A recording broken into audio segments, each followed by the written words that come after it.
Yesterday, I posted on social media sort of a description of the kind of stuff that I take as far as defensive tools with me when I'm traveling. Now, I don't fly very much because most of the time when I'm traveling, I'm going a couple hundred miles or maybe a little bit more or less, 100 and a half to 250, 300 miles. And so that's a get in the truck and go, get in the SUV and go kind of a thing. So I don't get on airplanes to do that. But what I do is when I get in the truck or in whatever vehicle that I'm taking, I always bring certain things. I always have a gun with me because I have a concealed carry permit in California, and obviously I can carry in Arizona or Nevada or whatever with the permits I have. And so I always have a gun with me, and then I always have a knife, and I always have a couple of reloads, and I always have a small flashlight or a large one, depending on how I'm dressed.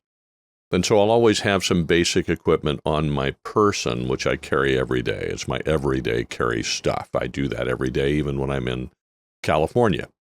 And then I'll also bring a larger gun, which is locked in the safe in the truck or in the car or whatever, in case of civil unrest or a power outage or whatever. If I ever feel like something has happened there locally where I have to hunker down or I may be traveling through a problem where I might zig when I should have zagged and end up surrounded by, angry people or something, I might change guns. I might upload a little bit and kind of raise up my loadout to a better gun with more capacity and like that.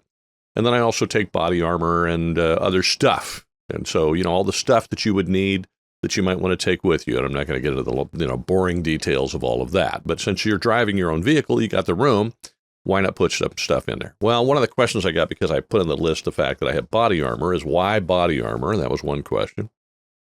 And then the other question is body armor actually protected by the Second Amendment? Well, let me deal with the second question, the Second Amendment issue first, and then I'll explain the why body armor.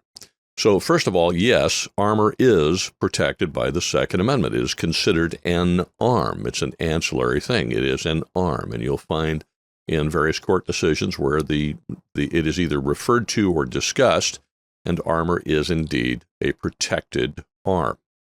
And there's a reason for that. So let's think about, who uses armor. Well, obviously, police departments do, security personnel do, military people do, and that kind of stuff. But at the same time, guess what? Wealthy people who have security teams, some of them, if they've received threats or whatever, will be traveling in an armored vehicle. Now, when I say armored vehicle, it doesn't look like a military armored vehicle. It looks like a regular car or a regular SUV, but it's up armored, and they have the funds to do that in such a way that the vehicle looks normal, but it will stop pistol and rifle rounds at a minimum.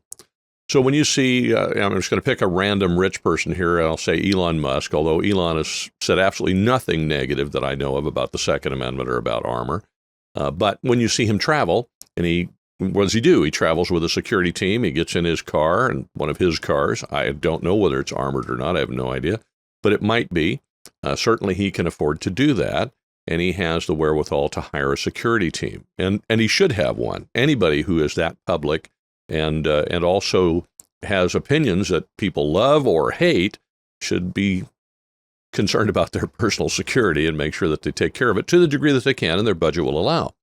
Well, I don't have the budget to have an up-armored vehicle. I drive a pickup, and my wife drives an SUV. We're regular people. We live in a regular neighborhood, in a regular house, and so on. So we can't do that. Well, I don't wear armor all the time. I mean, it would be cumbersome, and I live in Southern California, and I do business in Arizona, and it's hot. Okay. But it's good to have with me in case something happens in the area where I feel like I might be endangered or my wife might be endangered or whatever. So we have armor. Or I just to have it staged. So, for example, right over there, you can't see me pointing, right over there is a vest. In fact, there's a vest for me and my wife. And every member of my family has a level 4 vest that will protect against rifle rounds, up to 30-06 AP rounds, armor piercing rounds. And there's one sitting right over there. Well, in my classroom in Mission Valley, guess what I got right by my little desk? A level 4 vest. Same thing. When I get in the truck and I go someplace, if it's just me, I bring a vest and it goes in the truck. If my wife and I are going, I bring a vest for each of us. Now, that doesn't armor the vehicle, but it does armor us. So if we know that we're going to have to drive, we're going to try to drive home maybe, and there's been a power outage or there's something going on that we're going to try to avoid, some civil unrest thing, but it's very easy to zig when you should have zagged and now you're in the middle of it. Yeah, we're going to put armor on because we don't have an armored vehicle. Yes, we're going to carry a bigger gun rather than the little snubby I had in my pocket or the small 9mm I had on my side with limited ammunition. I'm going to carry a full-size firearm with a weapon light and extra mags and like that because I don't know what I'm going to be facing. I'm not looking to go out and get in a battle. If anything, I'm trying to avoid it, at every turn, even if that means busting some cash out and renting a motel or a hotel for a couple, 2 or 3 days and paying cash because the electricity's out so that we can get a place to stay or I can have a place to stay, and then using my satellite communicator to tell my wife, hey, I'm good, I'm stationed here, I'm sticking around till the storm passes or whatever. Whatever the plan is, I want to make sure that if it goes awry, have a plan B and have a plan C for when B doesn't work, or as the military popularly says, that no plan survives first contact with the enemy. I was never in the military, so I'm assuming that they're right and that's true. Well, stuff goes wrong, right? I want to be able to defend myself offensively. That's what the firearm is for. It's what the knife is for, those things. But I also want to have some armor to protect me to the degree that I can do and I can afford because I'm just a regular citizen. I'm not a wealthy person or uber wealthy person or whatever. So, that's the reason for the armor. Take it, it doesn't do me any good at home, right? If I take it with me and I put it in the car, if I'm traveling in my own vehicle, I got the room. Not going to let me take it on a plane. I'm not going to be able to take a level 4 vest with me on a plane and travel with it. Okay, I get it. But I'm not flying. I'm in my own vehicle and I'm driving a Ford F-350 1-ton pickup. I think it can handle the body armor. If we're in the SUV, it can handle the weight of the body armor. There's plenty of room for it. So anyway, that's the thinking. It's the same reason why when I travel, if I know I'm just going for business, I'm going to go a couple 100 miles, I'm going to come back later in the day. That's fine. I don't know what's going to happen when I get there. I need my laptop. I need to be able to run my business. We have an internet-based business. We also have an internet-based registration system for classes. So if the power goes out where I am, then I'm stuck in a place where the power goes out. I got to be able to run my laptop. I got to be able to regenerate. I got to be able to have continuing power. So I bring a Jackery solar generator battery with me and a small solar panel, so that will charge my laptop. And I also have my mobile internet connection through Verizon. I have my hotspot. So if I need to, I can still run my business. This is all stuff that you want to be prepared to do.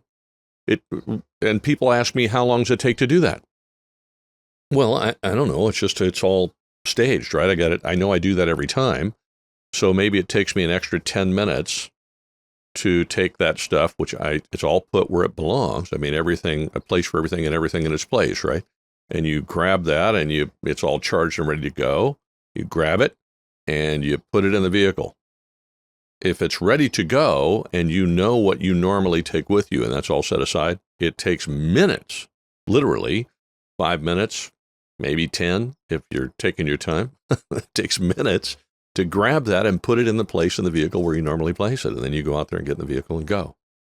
So it's not difficult. It just takes a little, setting it up ahead of time. And then when you're off and running and you're doing your thing, if something goes wrong, you're actually prepared. You're not left with nothing. Now, obviously, that's not a guarantee. It's not guaranteed to keep you safe, but it puts you in a lot better position to be safe. And these are the kinds of things that an average person, not a uber wealthy person, but an average person can put into place over time. Even if you don't have the money to do it immediately, you do it a little at a time. I didn't do all this stuff immediately. I did it over a span of time. Now I have the gear. So if you have the gear, take it with you. There you go. So anyway, there's the answer where body armor is concerned. Yes, it is protected by the Second Amendment, although I think there are some states in the union that make it illegal to get. California is not one of them. And I know they want to, and they've tried, I think, but that wouldn't fly. New York, I don't know. New Jersey, I don't know. So you may live in a state where it isn't legal at all for you to get them in your state, but that is a violation of your Second Amendment rights. Because if a rich person in your state can get an up-armored vehicle, then why can't you buy body armor since you can't afford an up-armored vehicle? Think about that. Thanks for all of your help. I really do appreciate it. And for your support of GunGuyTV. You are amazing, and I'm grateful for you. Stay safe.